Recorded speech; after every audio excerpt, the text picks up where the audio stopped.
What's up, y'all? Today I'm going to be showing you how to make this synthetic digital sounding bass pluck in Serum, and it sounds like this. And this patch has worked really well for me as like a contrasting element or a melodic element in projects where I want really digital, futuristic-y sounding stuff. Dariacore, dubstep, mid-tempo. It would probably even work in bass house if you finesse the envelopes enough. So with that being said, the whole idea of this patch was to make a detuned bass pluck, because there is stereo in the low end, as you can see, which is okay in my opinion. I know some people hate that, but where I had a lot of freedom with the macros here to go in and make changes to it, that kind of gives me the freedom to control the voices individually. I have both oscillators set to 408A, which is in the analog folder. It's the first one. And then I pitched them both down 3 octaves, put the fine tuning down 3 cents on one and up 3 cents on the other, turned my randomness all the way down. So we're always starting at that same point in the wavetable. Then I just put my wavetable position all the way to the right. And there's a reason for that, so I would probably copy that. And then go hard left in the oscillator A and hard right in oscillator B. So then I went into my envelopes here, and I have envelope 1, which controls the amplitude by default. I turned that one to 3 seconds of decay. And then envelope 2, I made quite a bit shorter, right? So it's 1.35 seconds, and it's also a good bit sharper. And that one controls the filter, which I'll get into in a second, and some other things. And then I had envelope 3 here as super short. So compared to the other two, it's just that first little slice. And that one is doing a pitch drop on the master tuning, which is right here. So as you can see, it goes high to low pretty quick, unipolar mode on. So it's only going up and then down, and then defaulting at the center pitch. So then my envelope 2, the first thing that it modulates is this filter, which I run every module in here, which I did experiment with these to try and kind of fine tune this patch, but it's only A and B that are on. So then I modulated the cutoff, which defaults pretty low, right? Like without the envelope 2 on it, it's only letting through that low end. Put envelope 2, and it goes from the, almost all the way open to closed relatively quickly compared to the amplitude on this, so that it's still loud, but the high end is only let through for that short little burst at the beginning of the filter sweep. So that's what gives it that nice pluckiness. So then going into my effects here, I have envelope 2 modulating this high boost, and just kind of following the same thing that the filter in the first section did. Then I have a compressor here where I pulled the threshold up a bit, so pulled these bands up, and then boosted this high notch. Or no, I actually just cut the mid and high notches and kept the low notch at 100%.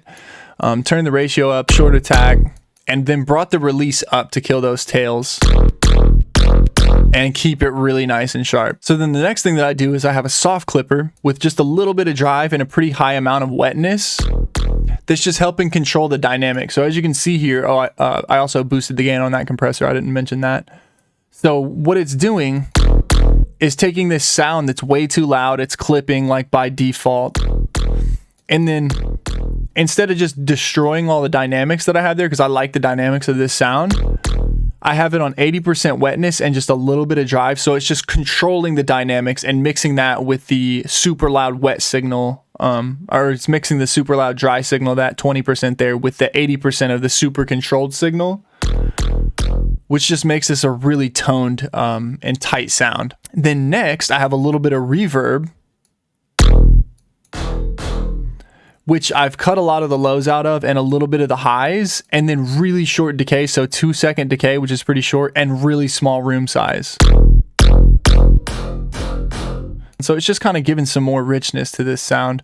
So then the last thing in the effects chain, I have a little small dimension expander, which is just adding a little bit more space to this sound, even though it's already quite wide.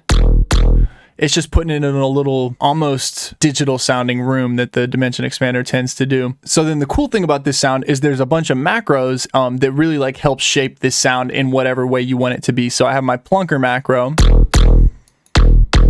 that almost makes it bass housey when it's all the way up, but then loosens it up when it's all the way down. So it controls how plunky it is, I guess, is what my thought process was there. And so what this knob does is changes where the cutoff ends up at. And when it's turned up, I'm bringing this down because it's set to -22. So as this knob gets turned up, this filter position goes down, right? So that one just helps give a little control on like how sharp you want the pluck to be. So then next I have this thinner knob, which is probably the most subtle knob, but you can, if you're especially if you're watching this on a on a phone or something, it's just making the sound thinner. So all it does, or less wide, it's bringing my hard left and hard right to like 35. So it's at -15 and +15. So just a quick fixer. So like if in your mix you're like, oh man, this is really distorting on the low end, or the stereo width is being a problem, you can just kind of tone that in and hopefully fix that issue really quickly. Then I have a detuner knob, which same principle as the thinner knob. It's making it more detuned. So it's up, I believe, like if I go in, let me see, that's macro 3. Not only does it detune these, but one goes up by 11 and the other one by -14. So it actually moves one of these fine tuning more than the other one. So it's not just getting further apart, it's also getting more detuned, as it were. So, and then our last macro is what makes this patch extra versatile, and it's the wavetable shifter. And as you would probably guess, it just changes the wavetable position, but it makes them change in identical spots. So we're all the way up here, and then as I move this knob, since it's set to -100% on both of these, it's putting my position at the exact same spot. And what's really cool about that is then I can go in here and like pick a random wavetable out. So like if you can't use this trick here because it's going to mess up your panning and your fine tuning. But you can just go and pick identical wavetables and get really unique tones.